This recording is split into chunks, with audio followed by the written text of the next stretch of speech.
The phone was inches from my grandfather's face as he struggled to breathe. Neighbors shouted for help, but she, our HOA president, kept recording, not dialing 911, not offering comfort, just filming, like our pain was her proof of some imagined violation. I begged her to stop. My grandfather's final words slipped into the air, shaky, fragile, sacred, and she captured them, not with love, but with cruelty. Now, months later, that same footage is replaying, not in our driveway, but at her own father's funeral. If you've ever felt that surge of power when standing up to bullies, hit subscribe now. This showdown is about to become a masterclass in fighting back.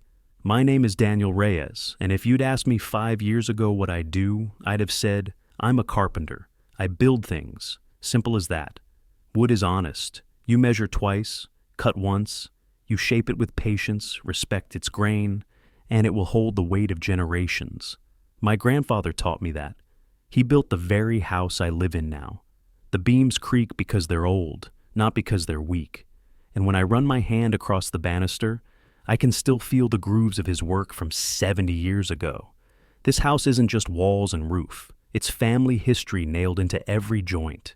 It's where my mother learned to walk, where my uncles had their first fights, where my grandfather smoked his evening pipe and told stories about the war. And when my father walked out when I was 10, this house became the one place that never abandoned me. That's why, when my grandfather's health began to fade, I didn't hesitate. I moved back in.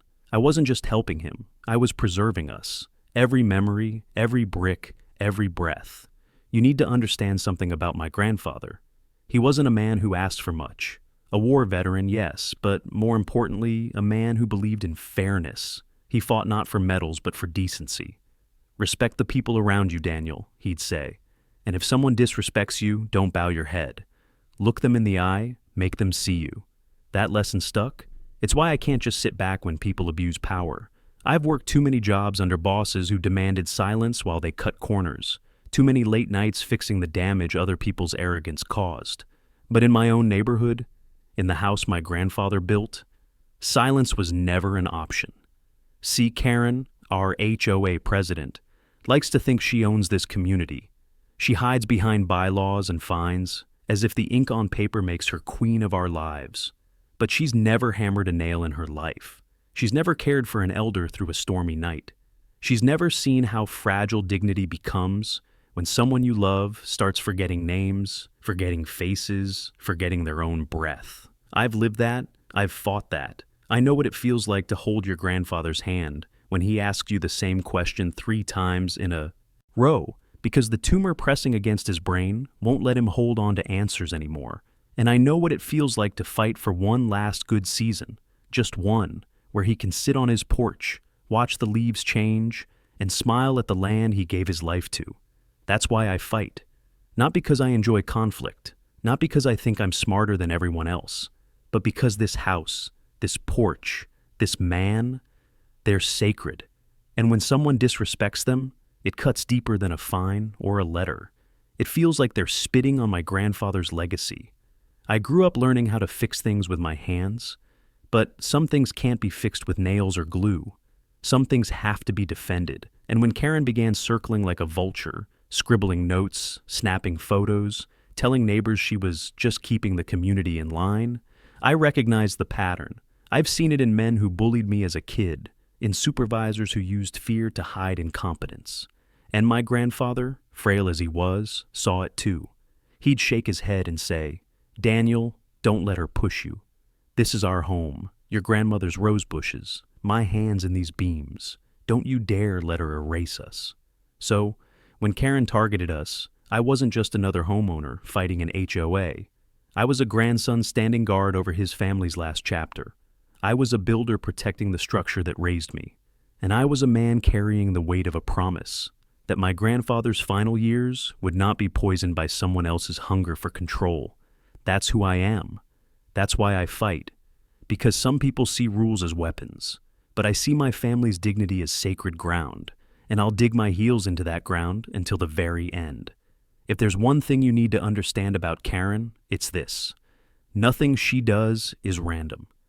She thrives on precision, on timing, on choosing when and where to strike, so the rest of us feel off balance, powerless, and cornered. At first, it looked like harmless nitpicking. She'd leave bright yellow courtesy notices taped to mailboxes, printed warnings in bold block letters, signed with her flourish, President HOA. They weren't even real fines at first, just threats disguised as reminders. But the way she placed them, always just before a family gathering, always just before a neighbor put their house on the market, felt calculated, like she wanted her paper to stain their moments. And she never taped those notes in the middle of the day. Number. She slid them onto your property just before dawn, or after dark, when no one was watching, like a thief marking territory. I'll never forget the single mother on our street, Angela. She worked 2 jobs and barely had time to breathe. Her offense? Leaving her trash bins out until 9:30 a.m. on a Tuesday after a late shift. Karen snapped photos and circulated them in the HOA newsletter with the caption, "Some residents think the rules don't apply to them." She didn't name Angela outright, but we all knew who she meant. Angela cried that week. Her little boy asked why their house was in the paper. That's the kind of cruelty Karen specialized in. Not just punishment, but public humiliation. Then there was Mr. and Mrs. Ellison, a retired couple in their 70s. They planted rose bushes in their front yard, roses their granddaughter had given them for their anniversary. Within days, Karen sent a violation letter. Unapproved vegetation. Must be removed immediately. Those roses were gone by the weekend. The Ellisons looked 10 years older sitting on their porch without them. And yet, Karen's own yard? A patchwork of weeds and plastic flamingos that weren't even on the approved decor list. But no violation letters appeared in her mailbox. No warnings, no fines. Because rules, for Karen, weren't about order. They were about leverage. She had a way of targeting people selectively. Single mothers, elderly couples, families who didn't attend HOA meetings or speak English fluently. She picked the ones least likely to fight back, the ones she thought she could crush with paperwork and fear. Her pattern was chillingly clear. Issue a notice, escalate to a fine, threaten legal action. And when that person finally gave up, sold their house, moved away, Karen would smile like she'd won. But it wasn't just about the letters. She used surveillance too, not cameras, though she had plenty of those mounted around her own property. No, Karen used her phone. She filmed everything. Kids riding scooters past curfew, neighbors trimming hedges, delivery trucks unloading too close to the curb. And she didn't just keep the footage. She archived it, categorized it, shared it with the board like a prosecutor gathering evidence for trial. Once, at a meeting, she proudly projected a video of a neighbor's teenage daughter parking slightly over the driveway line. She smirked while the girl's father turned red with shame. What kind of person saves videos of children to prove a point? Karen did. And here's the dangerous part. She wasn't sloppy. She never raised her voice in public, never cursed. She wrapped every act of cruelty in the language of professionalism, protecting property values, maintaining standards, ensuring fairness. But behind those phrases was malice, calculated malice. My grandfather saw it before I did. He'd sit on the porch and watch her patrol with her clipboard, her phone always at the ready. He'd whisper, "That woman's building a case. Not against the rules, but against people." He was right. She timed her attacks.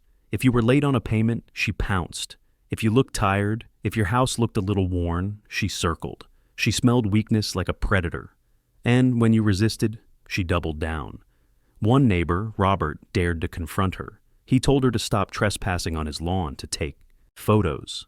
The next week, he got slapped with 6 separate violations: mailbox paint, fading, hedge non-uniform, siding in need of repair. He told me it cost him nearly $2,000 to satisfy her demands. She broke him without ever raising her voice. That's why people stayed quiet. That's why neighbors whispered Karen under their breath, but never to her face. Because they knew if you stood up, she'd bury you under paper, fines, and shame until you couldn't breathe. And me? I thought I could ignore her. I thought if I kept my head down, took care of my grandfather, and stayed busy, she'd pass us by. But I was wrong, because eventually her pattern led to us.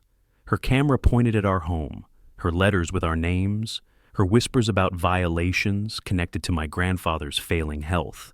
That's when I realized this wasn't just an annoying neighbor. This was a woman building a kingdom of fear, brick by brick, violation by violation. And we were about to become her next example. It started with the letter, a thick envelope, hand-delivered to our door. No stamp, no signature on the outside, just the HOA's logo in the corner, bold, black, and smug. I knew before I even opened it that it had Karen's fingerprints all over it. Inside, violation notice. According to her, my grandfather's wheelchair ramp, the one I had built myself out of pressure-treated pine, the one that allowed him to leave the house with dignity, was non-compliant with community aesthetic guidelines. She called it unapproved construction, unapproved, as if I needed her permission to give my grandfather access to the outside world. I read the words out loud at the kitchen table. My grandfather's hands trembled. He whispered, "It's just a ramp, Danny. Don't let her take that from me." But she already had. With one letter, she turned a lifeline into contraband. The intimidation didn't stop there. A day later, a bright orange tag appeared on the ramp itself, stapled right into the wood like a scarlet letter. It read, "Remove immediately or face daily fines." Neighbors slowed down when they walked by. Some looked sympathetic, others avoided eye contact. Karen had made us the next example. That night, I found my grandfather awake in his chair. He couldn't sleep. He kept asking if we would have to move, if they could take his house. I lied. I told him we were safe. But the truth? For the first time in my life in this home, I wasn't sure. And then came the filming. The very next morning, I stepped outside to help my grandfather onto the porch, and there she was, phone in hand, recording. No hello, no explanation. Just the silent eye of her camera lens watching every shaky step my grandfather took. I snapped. "What the hell are you doing?" She smiled, calm as ice. "Documenting non-compliance." My grandfather froze. He looked at me, embarrassed, like his illness had turned him into a crime. That's when I understood Karen's real weapon. Not the fines, not the letters, fear, humiliation. She wasn't just trying to enforce rules, she was trying to make us feel like criminals in our own home. Within a week, the fines started piling in. $50 per day for the ramp. $100 for unapproved modifications. A new notice claiming our porch railings weren't up to code. It was endless. Every time I fixed something, another letter appeared. Every time I tried to reason with her, she cut me off with the same line. Rules are rules. But rules weren't keeping her awake at night. They were keeping us awake. My grandfather's blood pressure climbed. His doctor warned me stress was accelerating his decline. Nights were the worst.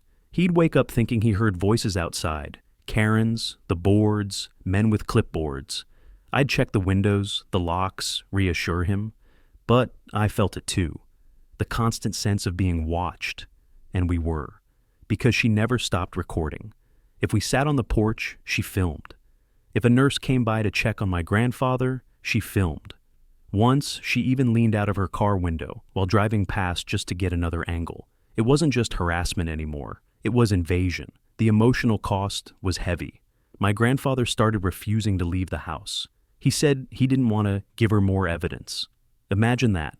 A man who had faced down enemy fire overseas, now afraid of stepping onto his own porch because of a woman with a phone. That broke something inside me, and it wasn't just us.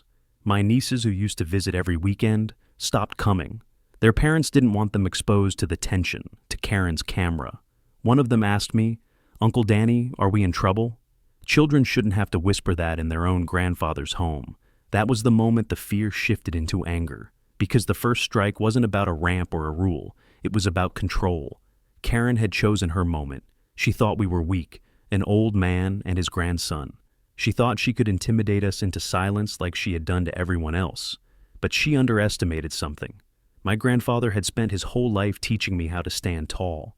And as much as this broke him, as much as it shook me, I knew one thing. I couldn't let her win. That orange tag on the ramp, it wasn't a warning. It was a declaration of war. And whether she realized it or not, Karen had just thrown the first punch. The ramp battle should have been enough. the letters, the fines, the filming. But Karen didn't stop. Bullies never stop once they smell weakness. They push harder. They wait until you're tired, stretch thin, and then they strike when you least expect it. That strike came on a Friday night. It was late, nearly midnight, when the pounding started, heavy fists against the front door. My grandfather woke up in his chair with a jolt, his breathing ragged. I pulled back the curtain. 2 uniformed police officers stood on the porch, flashlights, hands near their belts. My stomach dropped. I opened the door slowly. "Can I help you, officers?" The taller one cleared his throat. "We got a call about a disturbance.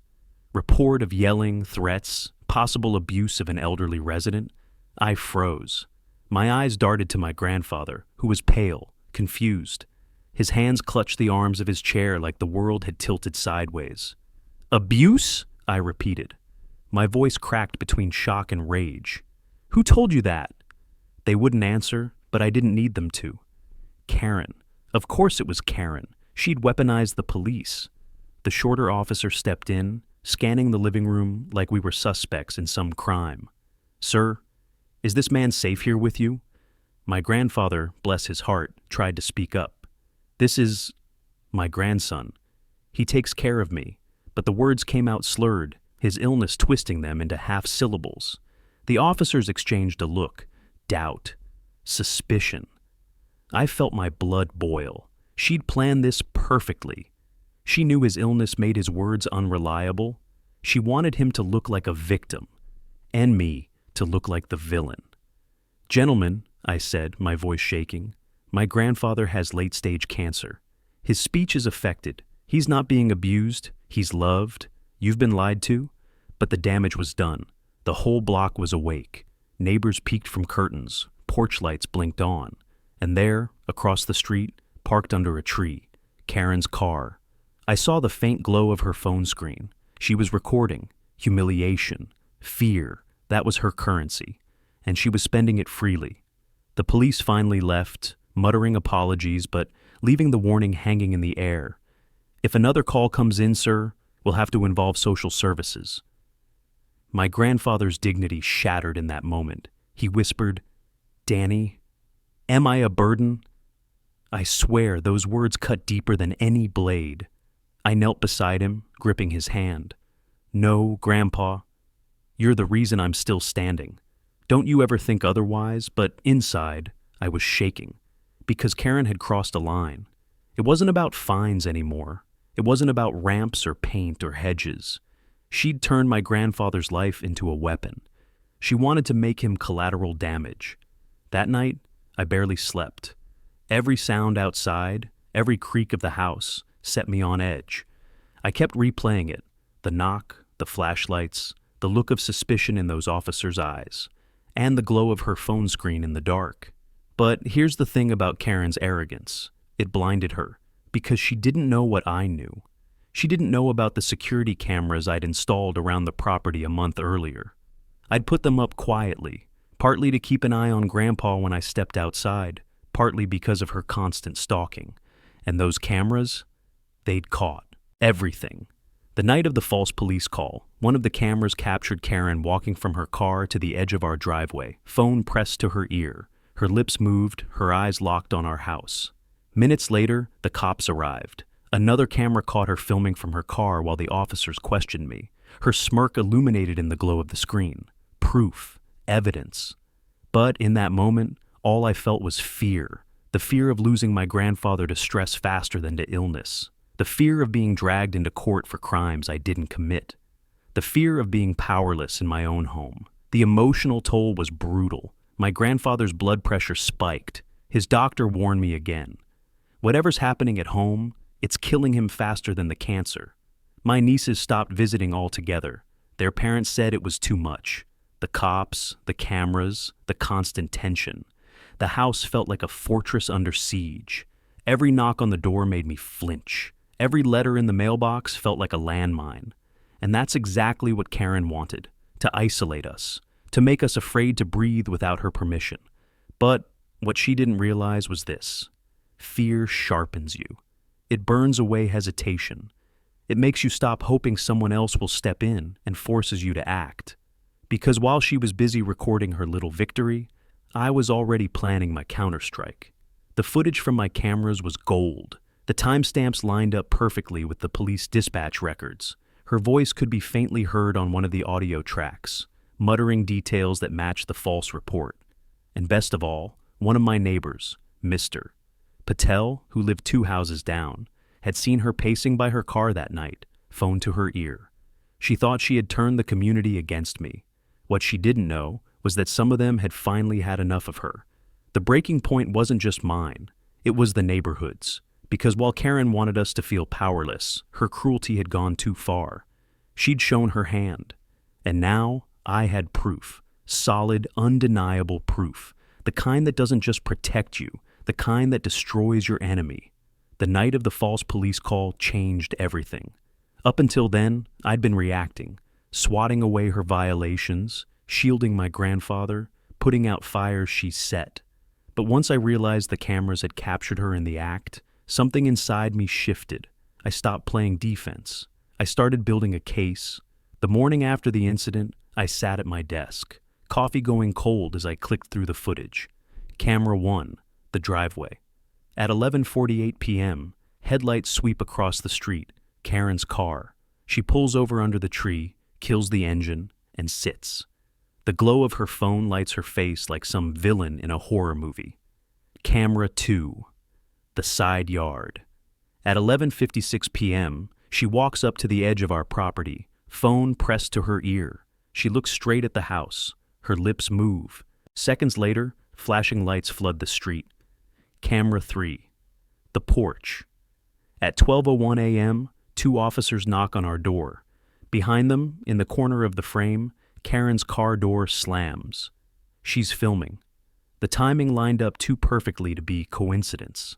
I'm no lawyer, but I know how to tell a story with evidence. It was simple. Call log. Police dispatch confirmed a call came in at 11:56 p.m. Video, my camera showed Karen on the phone at 11:56 p.m. Result, officers arrived minutes later to a disturbance that didn't exist. In plain English, she lied. She made the call. She tried to frame me as an abuser. And she wasn't smart enough to realize she was caught on my cameras doing it. Evidence is good, but witnesses are better. So, I went next door to see Mr. Patel. He's quiet, keeps to himself, but that night he'd been walking his dog when Karen was pacing by her car. He remembered seeing her on the phone, whispering, looking around nervously. When I asked if he'd be willing to put that in writing, he hesitated. Karen, she makes trouble. I leaned in. She already made it. Not just for me, for all of us. He sighed, then nodded. I'll write it. Enough is enough. That was the first crack in her wall of silence. The next HOA board meeting came quicker than I expected. I walked in with my grandfather's ramp, still marked by that bright orange tag, but this time I carried a USB drive in my pocket like it was a weapon. The board sat at their long folding table, Karen in the middle, flanked by 2 loyalists who nodded at every word she spoke. But the other 2 members, Mr. Harris and Mrs. Gomez, looked uneasy. Karen started the meeting with her usual self-righteous tone.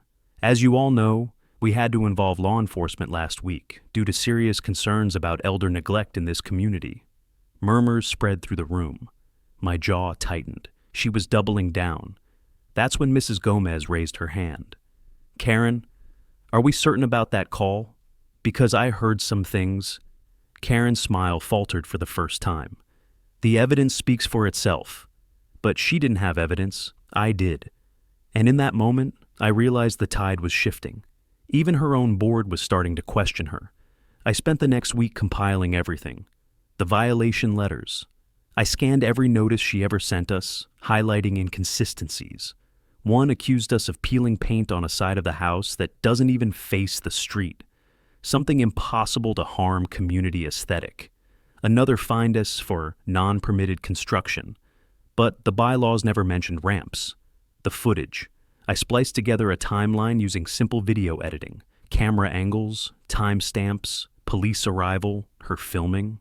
A clean narrative any neighbor, officer, or judge could follow in minutes. Witnesses. Besides Mr. Patel, I spoke to Angela, the single mother Karen had humiliated. She admitted she'd been too scared to speak up, but when I told her what Karen did to my grandfather, her eyes burned. She's gone too far. I'll tell anyone what she did to me. One by one, people started sharing their stories, each one different, but all carrying the same theme. Karen didn't enforce rules. She enforced fear. My grandfather watched me gather everything from his armchair. Sometimes he'd smile faintly, proud. Other times, he'd grow quiet, worried. "Danny," he said one night, "don't let this fight take you away from living. You've already given me more than I ever asked," but I shook my head. "Grandpa, this isn't just about us anymore. If I don't stop her, she'll keep doing this. To Angela, to the Ellisons, to anyone who can't fight back." His eyes softened. He squeezed my hand. Then, fight smart. That became my mantra. The final piece came unexpectedly. I requested a copy of the HOA's financial records, something every member is entitled to by law. Karen had always dismissed requests with vague excuses, but now I pressed, and when the reluctant treasurer, Mr. Harris, handed them over, something jumped out. Karen had approved reimbursement checks for security equipment that never showed up. Thousands of dollars in community funds spent with no receipts. Not only was she a bully, she was a thief, and suddenly her empire didn't look so solid anymore. The next board meeting felt different. More neighbors showed up. More whispers filled the room. Karen tried to open with another lecture about community standards, but Mrs. Gomez cut her off. Before we continue, we need to address serious allegations regarding misuse of HOA funds. Karen's face turned pale. I sat there in the back, silent for now, but ready. The videos, the documents, the witnesses. It was all stacked and waiting, like dynamite beneath her throne. And soon enough, the fuse would be lit. The room was already tense when I walked into the HOA meeting that night. Folding chairs lined the walls, neighbors packed shoulder to shoulder, whispers weaving through the air like static. This wasn't the usual handful of bored homeowners. The whole neighborhood had come. At the center of it all sat Karen, clipboard in hand, pearls around her neck, that same icy smile plastered across her face. She looked calm, too calm, like a queen who believed the crown could never be pried from her head. She banged the gavel. "This meeting will come to order. First on the agenda, violations regarding the Reyes property." Gasps. Murmurs. She had the audacity to start with me. I stood up slowly, my heart pounding. My grandfather sat beside me, bundled in a sweater, eyes sharp despite his frailty. This was as much his fight as mine. Karen flipped through her notes. "Mr. Reyes has repeatedly failed to comply with community standards. Non-permitted construction, unsafe railings, possible abuse of an elderly resident." "Stop." My voice cut through the air like a blade. The room went silent. I pulled a USB drive from my pocket, held it up. "Everything you just said is a lie, and tonight everyone's going to see the truth." Karen scoffed. "You don't have the authority to interrupt. The board has already reviewed the violations." "No," I said firmly. "You reviewed your own lies." Her eyes narrowed. She leaned back, projecting authority. "The rules are clear. If you don't like them, perhaps this community isn't the right fit for you." That was her favorite trick, to make people feel like outsiders in their own homes. I took a deep breath. "Funny you should say that, because the rules also state that every member is entitled to request financial records and board actions." Which I did. A ripple went through the room. Neighbors leaned forward. Karen's hand twitched just slightly. I walked to the projector the board used for presentations. "Let's start with this," I said, sliding the USB in. The screen lit up. Security footage. Camera 1, Karen's car pulling up under the tree. Camera 2, Karen pacing at the edge of my property, phone pressed to her ear. Timestamp, 11:56 p.m. Police dispatch log, printed and highlighted, appeared next on the screen. Call received at 11:56 p.m. Elder abuse reported. Gasps erupted. People turned, looking from the screen to Karen. "And then," I said, hitting play again, "watch this." Camera 3, porch view, police questioning me.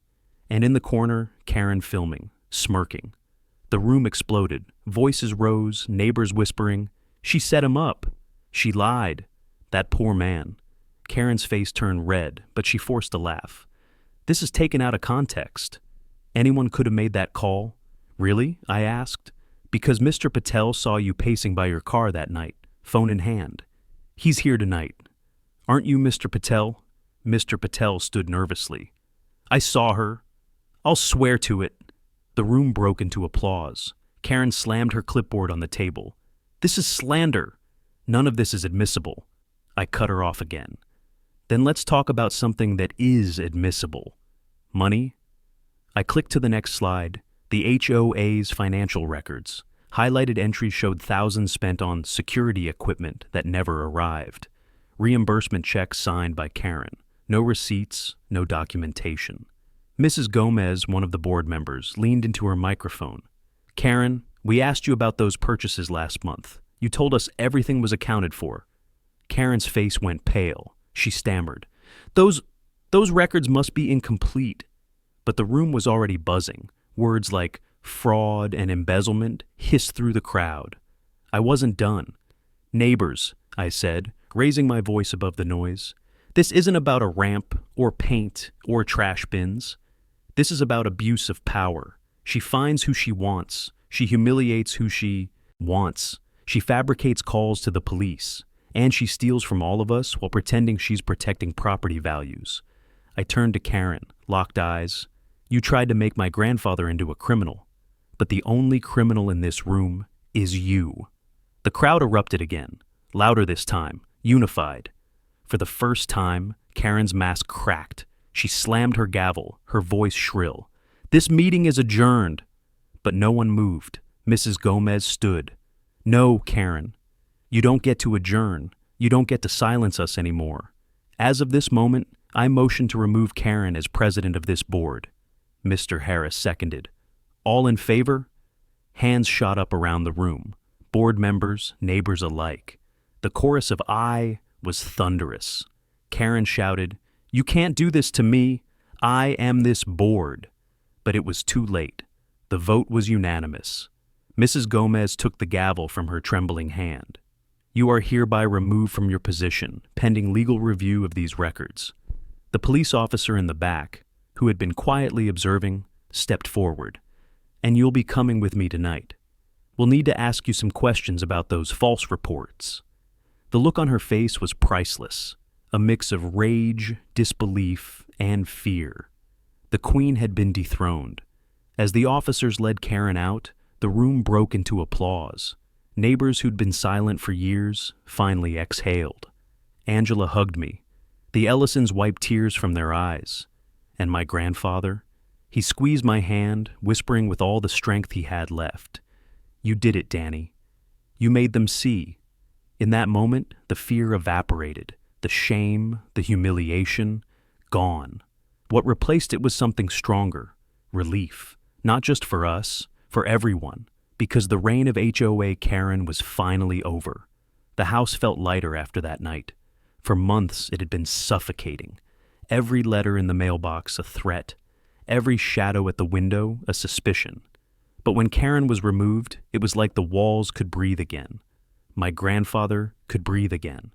The first morning afterward, I wheeled him out onto the porch. The ramp, still scarred with the staple holes where her orange violation tag once hung, stretched before us. No one filming, no one watching, just the two of us, and the sun rising over the neighborhood he'd built a life in. He smiled, faint but real. Finally quiet, he whispered. And it was. That weekend, neighbors came together like I'd never seen before. The Ellisons brought over fresh soil. Angela's little boy carried a sapling almost taller than he was. We planted it in the corner of our front yard, a maple tree, strong and steady, meant to outlive all of us. Something that grows instead of destroys, Angela said, as we patted the dirt down. My grandfather rested his hand on my shoulder. His voice cracked, but the words were clear. This will outlast her. The image of that tree rooted, itself in me, a living reminder that her reign of fear was gone, replaced by something that could actually shade and shelter generations to come. We repainted the mailbox next, not because we had to, but because we wanted to. The peeling black Karen once used as an excuse for harassment was replaced with a bold coat of deep blue. My nieces came back for the first time in months, giggling as they dabbed paint with tiny brushes. My grandfather watched, smiling wider than I'd seen in weeks. Even the ramp, once her main weapon, was transformed. Neighbors helped me sand it, stain it, and seal it until it gleamed like new. We carved my grandfather's initials into the wood at the base, making it a monument instead of a violation. Every stroke of paint, every hammer tap, felt like taking back territory we'd lost. And it wasn't just us. The whole community seemed to wake up. Without Karen looming, neighbors who had avoided each other started talking again. The Ellisons replanted their roses. Angela let her son ride his bike down the street without worrying about rule violations. Mr. Patel even offered to organize a neighborhood barbecue, something no one had dared suggest under Karen's watchful eye. The board, under new leadership from Mrs. Gomez, shifted its tone completely. Meetings weren't about punishment anymore. They were about improvement, fixing sidewalks, supporting residents, finding ways to make life better instead of smaller. The fear that had gripped us was replaced by laughter, conversation, and the simple joy of living without someone trying to catch you at your worst moment. For my grandfather, the change came just in time. The stress Karen inflicted had stolen months from him. I'll never forgive her for that. But in his final weeks, he got something she never could have taken: peace. He sat on the porch every morning, watching that maple sapling grow. He'd point out its leaves to my nieces, tell them how tall it would one day become. And when the wind rustled through it, he'd close his eyes and whisper, "That's the sound of freedom." When he passed, it wasn't in fear. It was in dignity, surrounded by family, in the home he built with his own 2 hands. That was his victory. Our victory. After his funeral, the community gathered again at our yard. We hung a wooden sign on the ramp, carved with his favorite words: "Respect the people around you, and if they disrespect you, don't bow your head. Make them see you." Those words became our legacy. They weren't just about him. They were about every neighbor who had lived under Karen's shadow, every person who had been silenced by fear. Because once one person stands up, others see they can too. This story isn't just mine. It's about what happens when power is abused and people stay silent. But it's also about what happens when one voice refuses to bow, and that voice becomes a spark that lights up the whole community. Karen thought she could control us. She thought rules and fear were stronger than love and dignity. She was wrong. And if you've ever faced an HOA president, a boss, a neighbor, anyone who thought they could steal your peace by twisting rules, then you know exactly what this fight feels like. If you've ever had an HOA abuse its power, or if someone in your life has tried to control you the way Karen tried to control us, I want you to know, you are not alone. Subscribe to this channel. Share your story in the comments. Let's make sure no one else has to fight this fight alone again. Because together, we're stronger than any HOA.